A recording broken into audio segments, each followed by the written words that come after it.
geared towards a few weeks ago, a lot of people are starting to question, no matter what process, if they follow the right process, will they still land at their dream destination?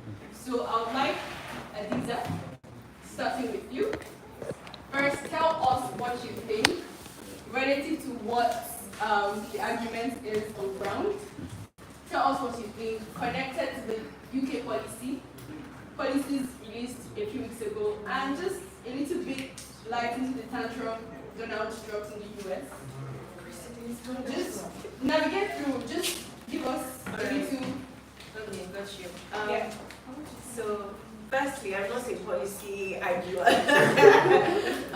So, even if I work in partnership, I'm a lawyer. So, the lawyer in me is kind of geared towards these things sometimes. So, essentially, you know how important policies are, especially for immigration, right? Especially coming from Nigeria, where it seems like in a large scheme of things, we're blacklisted a lot of times, right? So, for example, Nigeria is no longer eligible for the US military. We're not eligible for quite a number of things. That's the American military, right? But with the way that things are moving right now, right? In the UK, you would say, 5 years ago, it was easier to move to the UK. But the thing is, just like Rumi said, information is key here, because there are different routes to immigration. Right, so just like so you know about the UK, fantastic. In the UK, right, one thing that even our vessel was spotlighting now is the UK technician visa. So we know that sometimes people think, oh, education, go to school. I know someone personally who went to school in the UK and in America. Right, so sort of a way through your path, right? Go to the UK first as soft landing, because the truth is, getting into the UK is a tad bit easier than getting into America on the first try. Right? So with the policies that are emerging now, what I would always say, and we had this conversation extensively, is where there's a will, there's a way. Now with immigration, we need to stop seeing things one-sided. So with the skills that you have, which is one component, and then with the policies in place that may seem stringent to you, and then with what is available. Right? So in times like this, we think outside the box. And this is where Vesti comes in. Because, you know, we have Maya, we have clarity calls that tailor what you have to what can be fitted to you. You have a business, startup, data analyst, right? Tech guys, I believe. I'm not sure if I grabbed you all. Yeah, right. So, you know that within these industries, within your skill set, there's something that fits you. It's important not to go to general noise. Because that's something, because I remember when Trump got elected the first time, right? I was in America at the time. The uproar. It's like, oh my God, Trump is going to ruin us. Trump is going to. But the number of people that moved to America within that 4 years, people still moved from Nigeria. This previous H1B lottery, Nigerians were selected. We had about how many from that Vesti put into the pool that were selected. So it's very important not to go with the outside noise and be like, oh my God, Nigerians are not going. These are the limitations that have kept Nigerians in the box that we're in, right? So let me come to you for reference, for example. You know what your goal is. You want to go to Canada, you want to get that PR, you want to get that passport, and you want to come back to Nigeria. That's particular to you. You want to maximize the opportunities. What visa type, what route, what pathway is tailored to you? So yes, the policies in general are affecting. There are things here, there are limitations here, but are they particular to you? For example, you're not trying to go to school. So the students' limitations, now they say, okay, Harvard, are you looking to go to Harvard? Right, so even the limitations on Harvard, right, the limitations on Harvard, there are alternatives to it. I understand what Harvard is, but there are reasons behind it. Right, so even if you can't go to Harvard, you can go to Cambridge, you can go to Queen's. The access that you have, based on the policy that is available, it's important to tailor it, tailor your skills, tailor your experiences towards that route. Thank you so much. I know Ms. Bumi has like something to share on this, but she literally took the words out of me. But the thing is, from what Adiza has said now, she said, look at what you have. Don't go clouding your mind with the outside noise. The thing is, a lot of people are not aware of their worth, just like Ms. Bumi has said. And I'll just like to say that migration is not going to stop. regardless of all of these policies. It's not going to stop. In fact, this is the beginning. But it is now a case of the survival of the fittest. What do you have? How well can you compete? If you say you have I'm just saying, you have a 2-2 degree, right? Do you have a master's degree that can help you still channel your own value in terms of when you're in the pool? Let's say you're trying to do PR Canada. Do you have your master's degree? Do you have other courses you've done? What other things can you use to improve your score? It's basically just trying to work towards your value. And from a comms aspect, I would just like to tell you, regardless of whatever it is you're doing, everybody's doing great work. But how are you communicating that great work?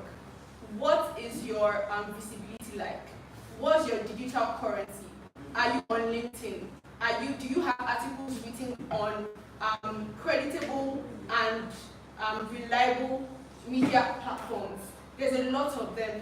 People always, they can just put you, if you say you have these things, they put you there. Even companies that are looking to hire you, you're doing great work. But if you position everything you're doing in such a way that nobody can avoid or push you aside, trust me, you won't be the one looking for those jobs.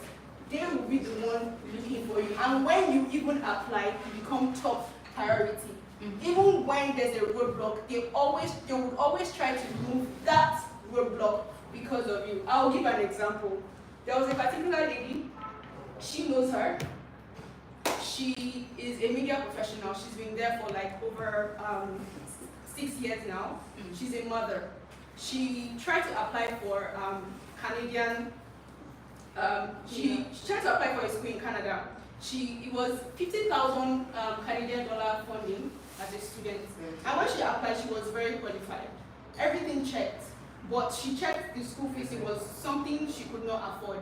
And then it was the school that saw the value in her and actually sent her the female startup grants.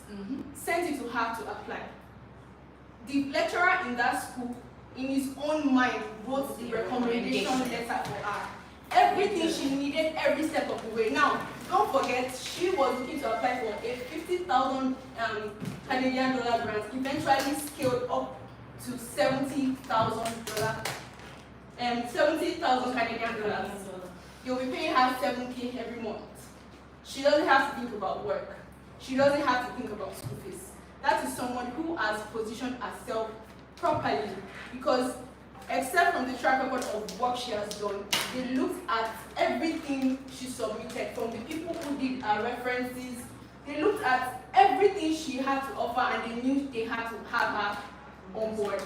So positioning is very, very, very important. That's the reason why. So look at what you have. I'll continue to say it. Look at what you have, and as time goes on, if you know you're not there yet, keep working, keep working. My belief, what is what doing, is what doing well. So this is not the end. Okay. I also want to add, just read up on what she says. Vesti is your best, right? And the thing that I really like about Vesti and what we do is, we, like, you as a person. For me as Hadiza, I'm a lawyer. I've diversified in quite a number of things, right? There are many things that apply to me. So, even if I don't have you right now, one thing about me and our lovely, lovely team is that they will tell you, okay, with this can happen, right? But with this can be better. So do A, B, C. We sort of hold your hand, but in a way that really, really benefits you. So Vesti is your bestie, as my. So I know a lot of us here have the potential already. We are qualified. For all of this, you can tell a friend who is probably confused and trying to change their decision because of what is going on. Tell them to just look inward, evaluate whatever it is they have, see what they are working with. One note doesn't necessarily lead to years of lose. They could start now, continue to build, and right here, right now, you can try to go to our website, try to take the eligibility test. Yes, so C. can I just chip that in? So one of the greatest things I think Vesti has been able to do is answer your question at every point. So you see at every point where you're speaking migration, Vesti, where do I go? Then they give you a list of countries. What do I do? Okay, this is what I do. What country fits best for me? They're able to respond. How do I know if I am qualified? At every stop, you have for every visa type there is a pre-qualification test, asking you key questions as it aligns to your field, not just your name, as it aligns to your field if you qualify for the visa. And it's not okay, everyone qualifies. It's either you qualify or it tells you it's a comma, you're not qualified, you can also try this. So it's not just telling you it's a bomber, you're not qualified, and just go. So there are pre-qualification tests for every pathway. And I mean pathway from schooling to skilled specialty occupation, from specialty occupation to the special talent visas, to the accelerator visas you might be thinking about, startup visas, investor visas, in fact, intra-company transfer visas. There are and currently we're even working on a general eligibility test that helps people to navigate through, okay, I think I'm qualified for a number.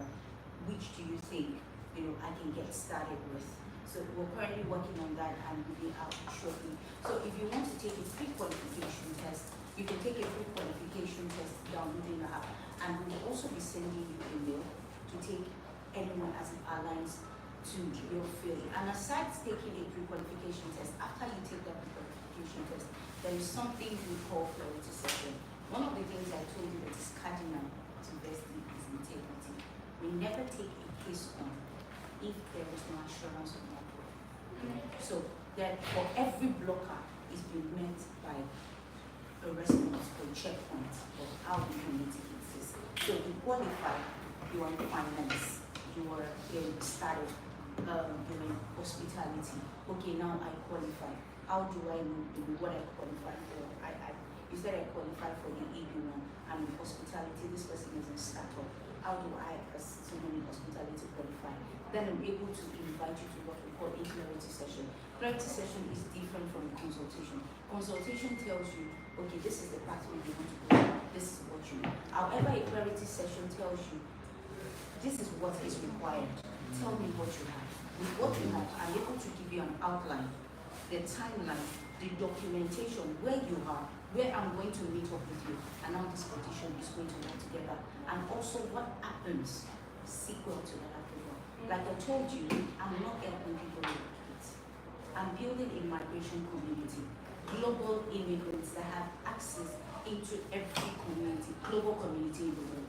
I want you to see me tomorrow to tell me, I want my daughter to move via your platform, because you have done that. You have moved from school to O1, from O1 to EV1, and you think you want your daughter to also have that global journey, and you're confident about it. So that is what I'm building. And Vesti is not your Vesti. Vesti is the response to every global opportunity question. Thank you so much. Thank you so much. So, we've been doing a lot of talking right here. And this evening is all about you. We want to answer your questions. So, if you have any questions, okay, we'll start with you, then we'll go with you. Okay, so I think you mentioned about pathways. 2 weeks. I think you gave an example earlier. Someone wants to go for the pathway in 2 weeks or 2 months. So can you give me like what are the average pathway timelines, and typically what would you suggest for just the average person? I know you mentioned that you like to tailor based on experience, based on persona, right? But then what are the average timelines to look at? So is it 4 to 6 months? Is it up to a year? Right? Okay, so I'm going to take you, I think, from the list to the highest. Schooling, if you're looking at schooling, I'll tell you to picture yourself 12 to 18 months to the right guidance. 12 to 18 months in course. You want to apply a session before the session, you're going to get started. You don't know the review timelines for each school. While each school will take a couple of weeks to review your application. Some schools do not review your application until the session you are applying for. So if you're applying for fall of 2026, and we're getting close to fall of 2025. You don't expect an application review until sometime April next year. So you might have a couple of time to wait. However, if you're applying for the next session, you know you can get a response in 4 weeks, basically, because it's the next session you're applying for. So this is country dependent, this is independent, and also state dependent. Now that is that for school. If you're going for occupation, this is dependent on the country. If you're looking at the H1B, for example, I think 12 months is too much. 8 months you should be in the country. Yes, because I have people who applied in March, got selected, got started in April, got approved, you started getting approvals, and by October they're still be in that country. So you have a couple of 6 to 8 months for H1B. If you're looking at H2B, same timeline, depending on how you submit your documentation fast. The only thing I'm unable to equate timeline to is how you're able to gather the documents together, because that is dependent on you. But the minute you're able to give us all of your documents, we have our own guidelines as to responses, petition drafting, filing, and the USCIS timeline. Those are regulated. I'm unable to give timeline to your own document gathering first. Then if you want to go to O1 EP1, as soon as fastest O1 in 12 weeks, as in 12 months. Still dependent on your document gathering. I could give you from the minute I get the final document, you pay your balance, and we're able to draft your petition in 3 to 6 weeks. Filing the petition regularly over takes 3 to 9 months. EP1, as of last year, it became 14.5 months review. However, if you're doing the premium processing, you get your response in 2 weeks. So if you're doing premium processing, you get a response in 2 weeks, and then you're either going to do consular processing or adjusting your status if you're in the US. Then I can take timelines for the technician visa, the global talent visa. While I'm still unable to, your recommendation phase doesn't happen, but you can be in the UK as a global talent in 3 months, provided you get your endorsement. 3 months as an exceptional bonus, you could be in the UK. So if I'm now going via the caregiver will take you at least 6 months, provided that you have that 6 months, because there are a lot of people who do not have training. So if you don't have training, virtual training takes you 6 months, and it take us almost the same timeline to also put all of your documents together and file for the Canada caregiver. Startup visa regularly, I think the earliest I've seen that is about 8 months, and this was because of the person's busy lifestyle, getting all of the documents. But we've been able to advise you have assistance, and this is your privacy. We have people who have their spouses, and they give us express. Unless you tell us, I want my spouse to have express access. Nobody has access to see. So whoever you give access to, they're able to upload documents, and it helps us right time. So that takes you 8 to 12 months as well. If you're going for the TN visa is not supposed to take so much time, but because of the accelerated application, before you get your application in, that will be taking you roughly 6 to 8 weeks for you to put that together. Should you have all of the checklists available? So don't forget, I'm speaking based on you have your checklist available. Now, if you're going to go on what we call the profile upgrade program, is I do not have all of my documents, but you guys are willing to work with me. So imagine you do not have publications, and you need about 5 publications, and the brand is saying it's going to take them 3 to 4 weeks to draft this application, to publish these articles. So that means one is going to come out in week 1, one's going to out in week 3, week 4, and week 5. So that spacing also is going to take part of that time. So depending on the profile upgrade that you also need, that timeline would also determine. So it depends on the kind of visa types that you want to go for, the countries.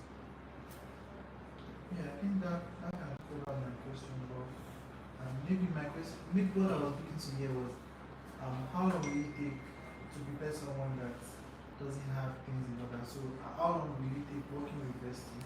Working with Vesti. Say for example, the technician, how long? Okay, so I need to know, the first thing you need to come on is still the clarity session, because it is in that clarity session I'll be asking you all of these questions. Okay, what are the documents you have? Then I begin to ask you, okay, where have you worked? How many years of work experience do you have? Even if they're a day after school that you study, because then I know you're filing you as exceptional things, as exceptional talents. Then I know the documents I will be looking into, and the timeline, and the extent of support you will be needing, and then the tell you what it is. Only then, after you make the needed deposit, then I move you to the attorney team, and then they're able to draft you and go further. So the timeline it will take you to get all of these folders is dependent on what you have right now. And I cannot know what you have right now, except you come on the money.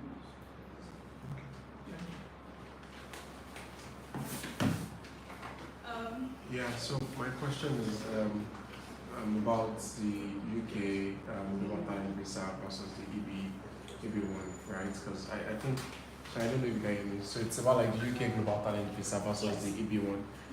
Because I think the UK one is like either promising or talent, right? And then I'm just trying to understand, how do you know which one to go for if you feel like you can try to attempt like either, and how to prioritize which one should come first, you know, if you would have higher chances getting the one for the UK or the one for the US, and just basically how to balance them on the scale and know which is better.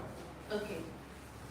Experientially, when people ask me, you say I qualify for this, I qualify for that, I will tell them you can try both ways dependent on what you have right now. Now, that would be we looking at the evidences on which you have. Well, EB1 is 10 years paper and overwhelming, so you need to know what the level of evidence is. For example, this is what I mean.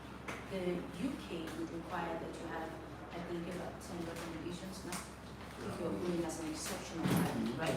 You need to have about 10 of them. About 10 of them priority. The EB1 requires that if you have at least about, you don't even need recommendations, as they say. All you need is peer-to-peer recommendation, because you already have your business registered. So one is positioning you as an exceptional talent to come work. Another is positioning you as someone who is coming to expand in their country. So you need to look at what I'm coming to do. Look at the evidences, the requirements, which do I need more. So that's why I said a lot of people might be qualified. Only when you come on the quality session, when I'm asking you, only then would be, okay, I have more of this than I have more of this. A lot of people they work in industries that they are more of behind the scene, not because they're not doing the job, they don't put themselves out there, but they have done the work. So you want to know, how do you help me put myself out there, or is there anything else without putting myself out there I'm qualified for? I have somebody I'm currently working on with EB1, one of the top CISOs we have in Nigeria right now, and he's currently undergoing his EB1. Then he asked me a question yesterday. For me, if I put this on my LinkedIn profile, there's going to be a problem in social. And I told him, sir, you don't have to put this. This person did not have to do this. All you need to do is give me 2 people and that you're registered. This is what he said. Wow. So I didn't, you don't need to. You have done the work. I just need an evidence that you have done. And the good thing about both of these governments is that they just want, at the click of a finger, I have access to this information online. It's not false. So it's not about the date, it's not about the timeline. Is it true or is it false? Thank you. Sorry, Kyle, before you say anything, sorry, we have someone who just joined us. Hi, sir, good evening. Please, can we meet you? My name is Omari. Okay. What do you do? Okay, so if you're looking to go global, is there any country you have in mind as top priority? US. Okay. Tayo. Yeah, so thank you. I'd just like to add that there's this visa route called H1B, US visa route. For every one of us here, we are eligible for H1B, right? It comes with you getting into the lottery pool first before you. So if you have been selected, then you can do the filing, the petition filing. So we have immigration lawyers in the US that have been doing it for over 10 years. So and our rate is the success rate is very low. Like, so I was in Ghana when I was presenting this slide to people saying that this year we got like 500 people. We were lucky enough due to our own expertise, right? We got 200 successful candidates. And that's what we're working on. So I have to show them that I have people that I told that you do want to wait for the 2026 waiting list. Some of them said no, they can't wait, right? And we refunded them the money. And some said, oh, I show interest, I want to wait. Because waiting for you is like this program only runs for 20 days. So it opens on the 7th and closes like 30 or 24 whatever, right? Just a short period. So sometimes when I have a profile, I will still need to reach out to you that you've not submitted this, you still need to run this. So in waiting list, you would have submitted everything. Oh, you can see. I think I have to. So on the waiting list here, so it will really help you to would have access everything. So how each one will work is not the rocket science. It just works in a way, and that's what brought Mox into the US. Right? So companies in the US always look out for some of us workers like us, right, that we can bring into the US to work. So just for instance, the example I used to give is that if I should employ a US citizen to work for me, I might be paying that person $50 per hour. And if I'm employing in Nigeria, I'll pay like $11 per hour. Right? So as a business owner, I'll probably go for that. I won't call it cheap, but at least I'll go for that because you're best of the. So it gives companies always look for ways to bring people in. So that's what the Amazon will do. And if you look at Google, they do that too.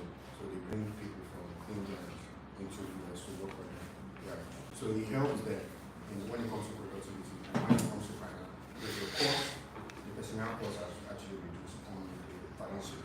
Right. So because if you have more US citizens, you're paying more.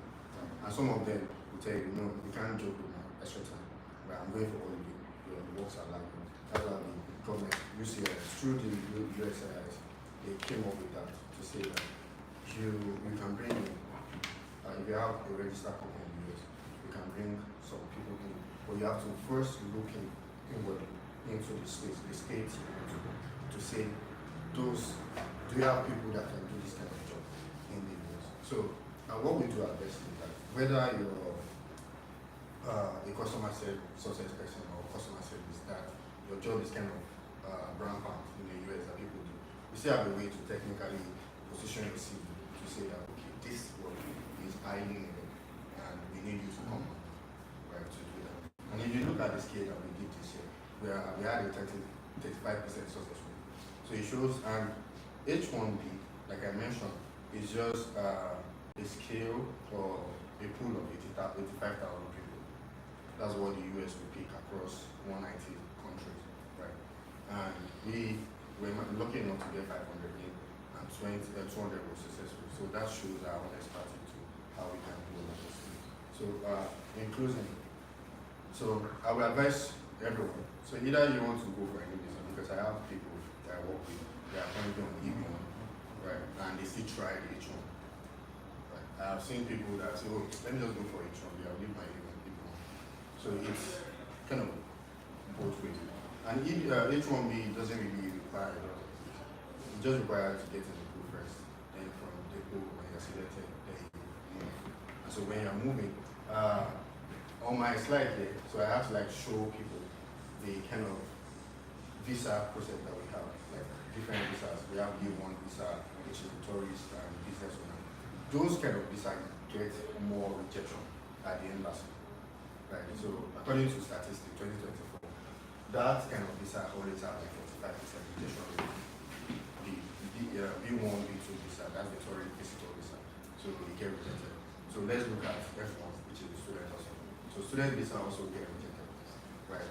Like 35%, because sometimes you will not really prove your child in your home country, so they reject you. Despite whether or not you have the admission. So let's also look at some other visa, which is K1.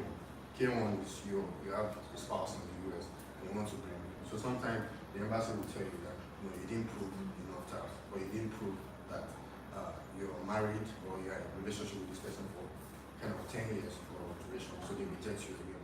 So if we go down to L1 is this if I work with PwC, PwC Nigeria, and I want to work with PwC because I can clinch to L1 visa to say I want to move. Right? This kind of visa too the company BW, so you have to show that we need you before you can come. So that kind of visa to get rejection. So when it comes to H1B, you already have a company that says the employer have actually given you the support that to say, oh, we want this person and we're giving you better recommendation to say you want to come to the UN. So such kind of visa has 3 to 5% rejection rate because you're already selected by the US CIS, right? It's just like the immigration team controlling how people migrate and go out. Just like Nigerian immigration service controlling some picking people randomly, right? And it's still them that will submit everything to. So you don't have any rejection, just for them to send a letter to the embassy to say this person has vetted this person and is ready to go. So that's for H1B and it has a very low kind of rejection. O1B also very low. So that's just I believe that everybody here. So another question. What happens if the employer chooses or something happens in the business while you're on that visa? What happens? So millions to go. Okay. All right. So don't forget that the job offer that you're getting is placement. So what you're doing is it's helping you get into the pool and filing for the visa. We also, what we advise is you, while you're on there, you start to look for a job because you see people, once they get to the US, they get their own jobs, and we do not just work with businesses that are on there. We do our own verification, labor certification wise, taxes and all that before choosing the next partner. We do our right on. So I have, in my last 3 years of filing, I've never seen any of the business run that, and I've never seen any on that particular employment base. So, but I think I don't foresee, and I won't say maybe anything, except you now say, okay, I've gotten a job, I now want to move on to my current employer, which is easy peasy. It's just transfer of employer. We call it transfer of employer. So it's just a handshake from the current employer who knows, bound by the process, that this person is going to move at any time they get a new job onto the current employer. Yeah, so just to add to Michelle said, so whether or not things go south, right? So you have 60 days to close to another employer. Sure. So you're not coming back to Nigeria. So if you're not this time, you're not coming back to Nigeria. So the USIS will give you 60 days to without find an employer. So and within 60 days you should get an employer so that you can. Right. So that's the worst case scenario and it's one. Okay. Right. Thank you. All right, thank you so much, Tayo. Thank you so much, Ms. Bumi. Do we have any other questions? Okay. I wanted to ask if someone is going to have a particular conference or something, how would you decide that?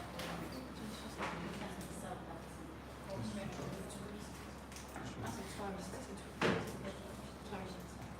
So what you would need would just be the letter of invitation stating the purpose by your registration. So questions. Okay. We already know anything that has a lead should come to an end. Thank you so much. This has been quite insightful. I don't know about you, but by the sound of your claps, I can tell that you did. Please can we give ourselves a round of applause?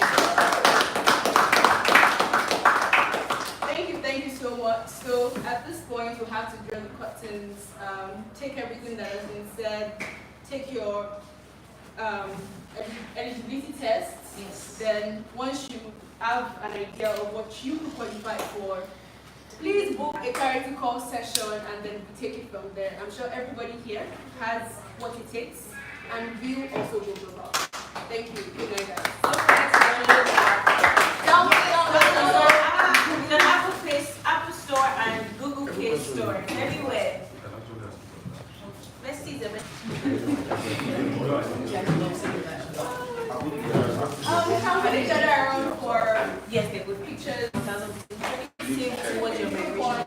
There are things you can do, you can't really picture. Picture, picture, picture, picture. Thank you. Picture. Group photograph.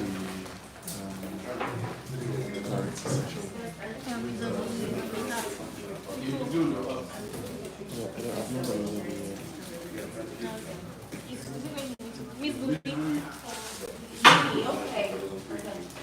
Let's take a picture then now. Let's just take a picture then. You don't come, don't shy. You don't hurt. Picture, picture. Thank you. Carry on.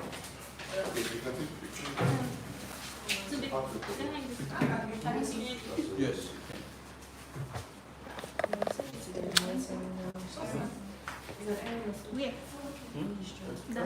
Create an account. Yeah. We'll look into that by tomorrow. Yes. Who is our director of photography? You can join me. Also Hello. arrange. Hello. Yeah, I'll here. Hello.